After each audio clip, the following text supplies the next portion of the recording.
Et la transition est toute faite. À un jour du verdict, l'élection présidentielle américaine est suivie de très près par le monde entier et les artistes ne sont pas en reste. L'humour ne manque pas, il devient parfois la meilleure des réponses. À Washington, à 2 pas de la Maison-Blanche, les caricaturistes ont pris le pouvoir. Vous allez voir.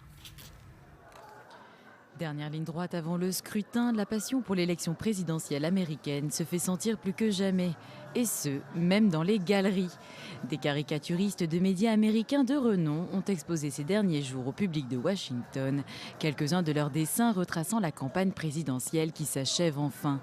Trump, Clinton ont envahi les esprits de chacun, mais aussi l'imaginaire des dessinateurs et caricaturistes qui s'en sont donnés à cœur joie, comme nous le confirme Matt Walker, caricaturiste du site Politico. Ça n'a jamais été aussi facile et jamais aussi compliqué en même temps. Les caricaturistes sont des pêcheurs, ils vont à la recherche de bonnes blagues, de métaphores. Cette année, c'était comme si vous sortiez de votre bateau et que le poisson sautait à l'intérieur. La caricature s'invite dans la bataille électorale, source d'inspiration infinie entre les débats agités, les scandales et les attaques répétées qui ont alimenté la campagne entre les deux candidats. Donald Trump et Hillary Clinton constituent un véritable festin pour les caricaturistes, comme nous l'explique Anne Telnies, caricaturiste au Washington Post. Je dessine les personnages tels que je les perçois de l'intérieur. Hillary craint un peu la presse et j'ai tendance à penser qu'elle vous regarde du coin de l'œil. Trump, j'essaie de montrer à quel point il est odieux. Finalement, la caricature et plus largement l'art permet de rire et d'alléger un sujet qui parfois peut nous paraître bien complexe.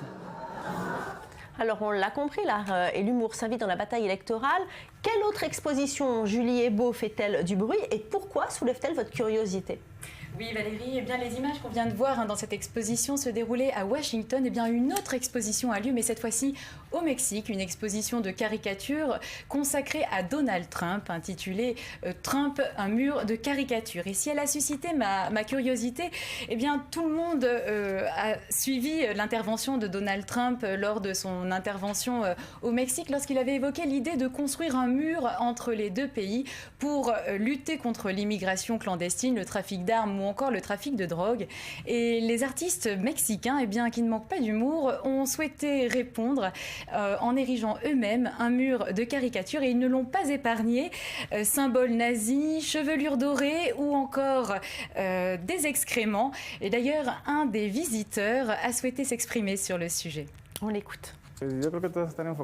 Je pense qu'elles se concentrent toutes sur ce que les Mexicains pensent de Donald Trump, qu'il veut nous rabaisser et l'égoïsme dont il fait preuve face à nous.